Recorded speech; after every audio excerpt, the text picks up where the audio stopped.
Bon les gars, vous vous souvenez de Bruno Le Maire qui nous disait que ça allait mieux économiquement, que la France elle s'était sortie pas mal par rapport à tout le reste, de tout ce qui s'est passé, de Monsieur Macron qui nous expliquait que le plein emploi, ça arrive, de la Macronie qui nous parlait des chiffres du chômage comme quoi c'était les meilleurs depuis des décennies et tout ce blabla derrière.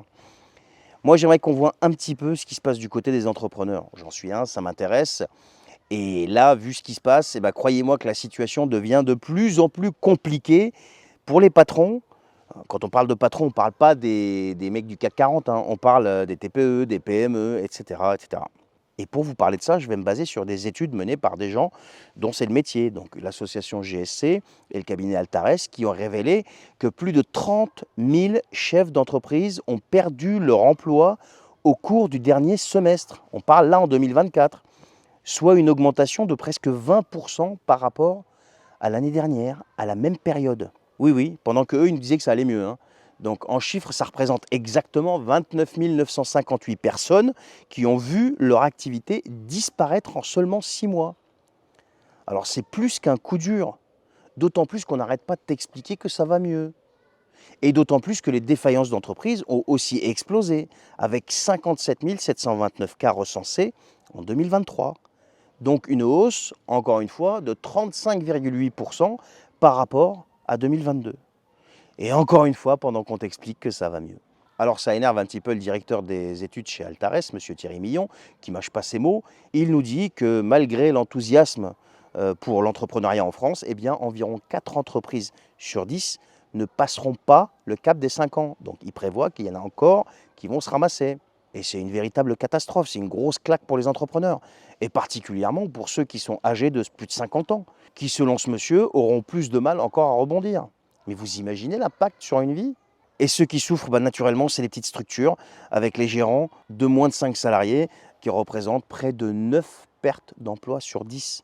Et pour les entreprises un peu plus grandes, donc entre 6 et 9 salariés, les patrons touchés sont en hausse de 40,2%.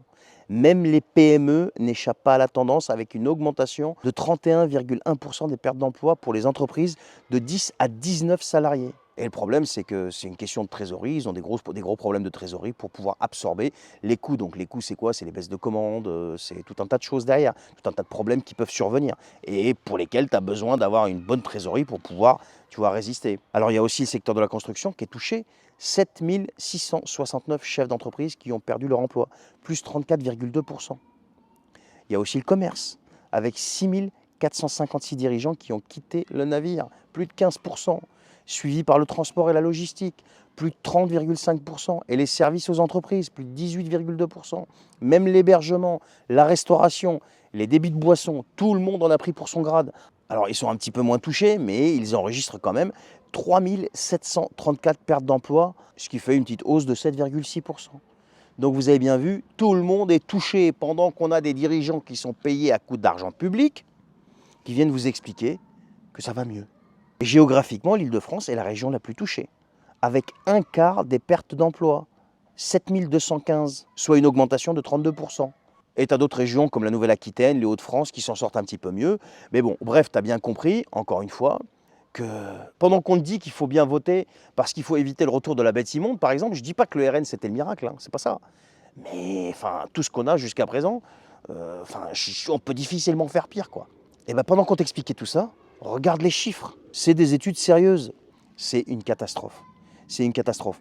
Et pendant qu'on vous explique que si vous votez pour l'autre ou pour l'autre, soit vous êtes un extrémiste de gauche, soit alors vous êtes un affreux facho, je sais pas quoi, machin. Voilà où est-ce qu'on en est arrivé. On dit merci qui?